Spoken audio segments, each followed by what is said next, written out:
Hai, Assalamualaikum warahmatullahi wabarakatuh. Welcome to my channel, Suster Bui. Bukan sekedar jaga, tapi siap laga. Pernah nggak kalian mendengar tentang Early Warning System atau EWS dalam dunia medis?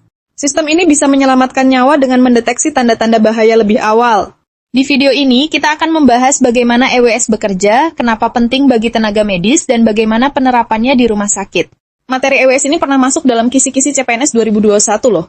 Simak sampai akhir agar tidak ketinggalan informasi penting ini. Pernah nggak sih kamu ada di situasi di mana pasien yang awalnya baik-baik saja, tiba-tiba kondisinya memburuk dalam hitungan jam? Atau mungkin kamu sendiri pernah merasa tubuhmu aneh, lemas, pusing, dada terasa sesak, tapi kamu nggak tahu itu tanda bahaya atau cuma kelelahan biasa? Banyak tenaga medis, terutama perawat baru, sering merasa bingung. Ini pasien aman nggak ya? Perlu lapor dokter atau masih bisa dipantau dulu? Dan sayangnya, banyak dari kita baru sadar kalau pasien dalam kondisi gawat setelah semuanya terlambat. Nah, di dunia keperawatan, ada satu alat penting yang bisa bantu kita mendeteksi bahaya lebih awal sebelum pasien kritis. Namanya Early Warning Score atau EWS. Mari kita ambil satu contoh. Seorang pasien bernama Ibu Rina, usia 58 tahun, masuk rumah sakit karena demam dan batuk. Awalnya semua tanda vitalnya terlihat normal. Saturasi oksigen masih 97%, tekanan darah 120/80, denyut nadi 82 kali per menit. Tapi beberapa jam kemudian dia mulai terlihat lelah, napasnya sedikit lebih cepat dan saturasi turun jadi 93%. Apakah ini tanda bahaya atau cuma efek kelelahan biasa? Disinilah sering terjadi kesalahan. Banyak tenaga medis menganggap perubahan ini masih dalam batas wajar. Tapi kalau kita pakai EWS, kita bisa tahu lebih cepat kalau ada sesuatu yang nggak beres.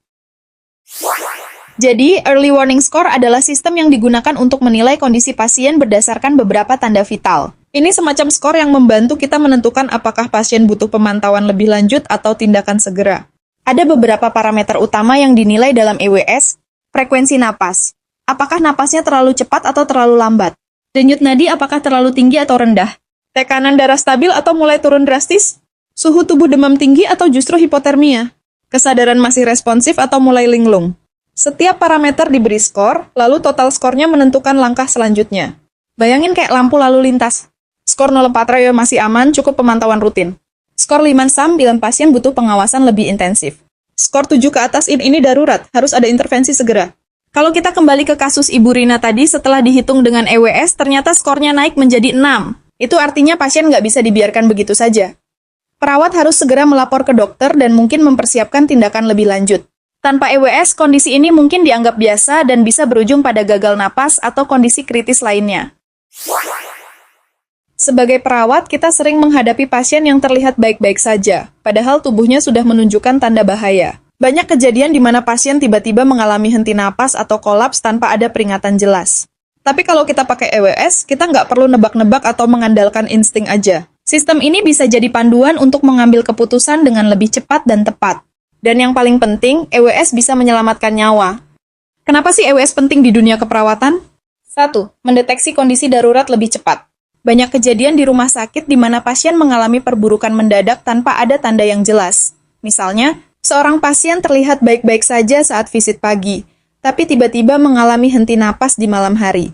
EWS membantu kita mendeteksi perubahan kecil pada tanda vital pasien yang mungkin terlewat jika hanya dinilai secara subjektif. Dengan begitu, kita bisa mengambil tindakan lebih awal sebelum pasien masuk ke fase kritis. Contoh nyata, pasien dengan infeksi paru yang awalnya hanya mengalami peningkatan frekuensi napas, jika dinilai dengan EWS, kita bisa tahu apakah ini awal dari gagal napas atau hanya reaksi tubuh biasa. 2. Mengurangi angka kematian akibat keterlambatan penanganan. Sebuah studi menunjukkan bahwa banyak pasien yang mengalami henti jantung atau kondisi gawat lainnya sebenarnya sudah menunjukkan tanda-tanda bahaya beberapa jam sebelumnya.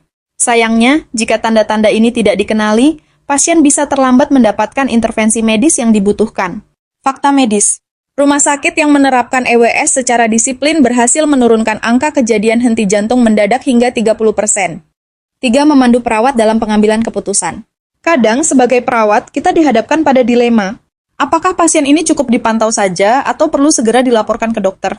Apakah ini tanda kritis atau hanya efek samping obat biasa? Dengan adanya EWS, kita punya panduan objektif untuk menilai apakah kondisi pasien aman atau butuh tindakan segera. Contoh kasus, pasien dengan skor EWS 3-4 mungkin masih bisa dipantau rutin, tapi jika skornya naik ke 6 atau lebih, ini sudah jadi tanda peringatan bahwa pasien harus segera diperiksa lebih lanjut. 4. meningkatkan keselamatan pasien secara keseluruhan. Keselamatan pasien adalah prioritas utama dalam keperawatan. Dengan EWS, kita bisa mengidentifikasi pasien yang berisiko tinggi mengalami kegawatan medis dan mencegah kejadian yang tidak diinginkan.